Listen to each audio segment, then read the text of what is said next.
World War II.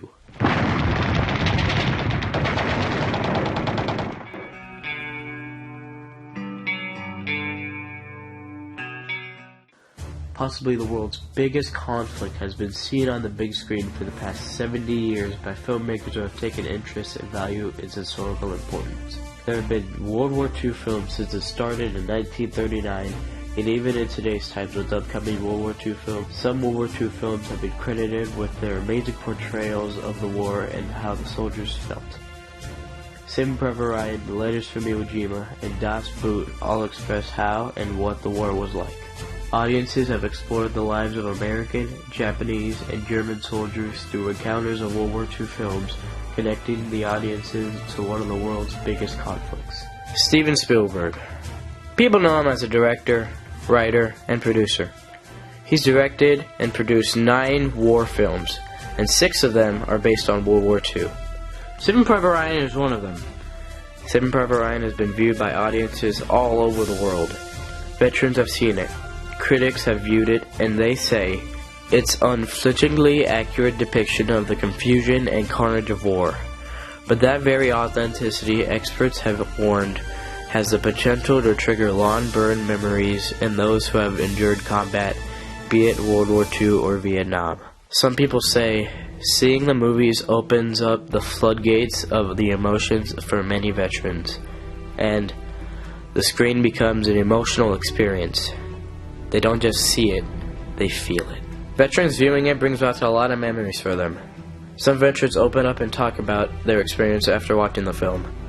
World War II veteran Thomas Blakey describes his World War II experiences that was depicted in the final scene of Saving Private Ryan. Mr. Blakey has seen Saving Private Ryan and remembers the final battle scene from the film and reminds him of his experience, so he goes to the National World War II Museum in New Orleans and brings tourists back in time and tells them his story. When the film came out, veterans have seen it and now they want to talk about it. The movie has particularly raw experience, touchingly terrible and terribly touching, in the words of one. During the 2 weekends since the movie opened, the Department of Veterans Affairs have increased staffing on its toll-free counseling line for commitment vets shaken by the film. Some of the veterans' children noticed their parents never talked about their experience in the war. My grandfather survived the invasion of Normandy. Now I understand why he's been so quiet about his experience, and the 4 Bronze Stars he received for bravery. D-Day, the largest amphibious military assault in history. Saving Private Ryan's depiction of that day was all too realistic. The violence of Saving Private Ryan's opening sequence is overwhelming. Steven Spielberg's mastery of sound, editing, camera movement, visual storytelling, narrative flow, performance, and color combine to assault a viewer, to place each and every member of the audience directly into combat.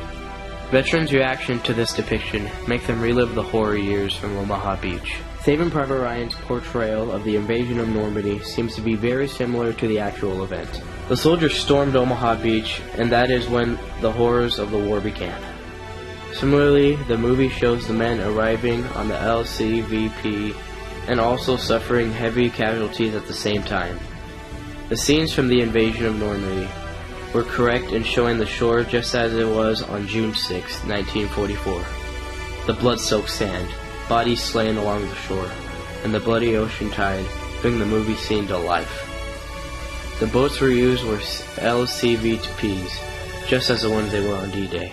Most Japanese films produced in the first few decades following the war focus on the human tragedy while keeping away from anything that could be constructed as glorifying combat or defending Japan's military adventurism. However, Letters from Iwo Jima, directed by Clint Eastwood, focuses on the combat and also the tragedy of the war. Japanese users have appreciated the film for its anti-war message, its sentimental story. Letters from Iwo Jima's lead actor, Ken Watanabe, says that the ballot on Iwo Jima is most important in Japan, that the film be a true history.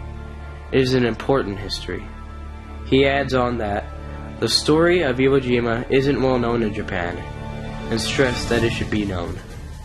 Most of Letters was shot in the U.S., Veterans have viewed the film, and they say that the old hatreds die slowly, especially in the battle like this, where both sides often fought face to face. They weren't dropping bombs from 5,000 feet or firing Scud missiles. It was up close and very personal. Kill or be killed. If anything, the old Marine said, letters from Iwo Jima could help the old enemies from that era understand one another just as a little better. The Japanese soldiers had mothers, fathers, wives, and children, waiting for them to come home safely, just like they did. The man said, they felt the same fear, shed the same tears when a buddy died. Audiences whose family members were alive at that time share their stories with the next generation. Noriko Manabe is one of them. After watching Letters from Iwo Jima, he said, I immediately recall my mother's childhood memory that she tells over and over. During World War II, the American blockade led to food shortages in Japan, causing several malnutritions for its citizens. By the end of the war, my mother, who was 12, weighed little over 40 pounds. Her childhood pet was a rabbit. My grandmother had to kill it to provide food for her family. My mother refused to touch it at first, but as her hunger overcame her, she ate it, crying. Having a dog, let alone a horse, could have been an unimaginable luxury, he said. He was also taken back by the pristine postcard images that were presented of the soldiers' hometowns. World War II remains a subject of largely avoided by Japanese films. It's simply too close to cut. Practically all Japanese alive then lost someone in the battles or the fire bombs. Most post-war Japanese films deal with the difficulties of life to loved ones who did not return. Wolfgang Petersen is a German film director and screenwriter. He was nominated for 2 Academy Awards for the 1981 World War II submarine warfare film, Das Boot. Das Boot was about a German submarine patrols in the Atlantic Ocean during World War II, manned by a crew that must contend with tense conflicts and long stretches of confined boredom. Struggles to maintain his own motivation as he attempts to keep the ship's morale up in the face of fierce battles, intense storms, and dwindling supplies. They say Das Boot is the most atmospheric, accurate, exciting, and best realism war film out there. The director's cut has more in it and is absolutely brilliant. When I watched it, I really got to know the actor's parts good. One of the film that has ever done that to me. It's like fishing, waiting. When you catch one, it's immense. Just like Das Boot. I think Das Boot gives a really good view about the life on a U-boat. The life on a U-boat was very hard and definitely not easy. And you can see those aspects really good in this long, but good and classic movie. Some viewers like the Navy have viewed it, and they say, on modern boats, life isn't easy. But compared to the living heck that the German U-boats were, modern submariners have nothing to complain about their profession. Submarine sailors are different. We love to watch every submarine movie ever made. From Run Silent, Run Deep, and Destination Tokyo, to The Hunt for Red October, Crimson Tide, and U-571. Why? Because we can always use a good laugh. For those who know, submarine movies are usually absolutely hilarious. Except this one.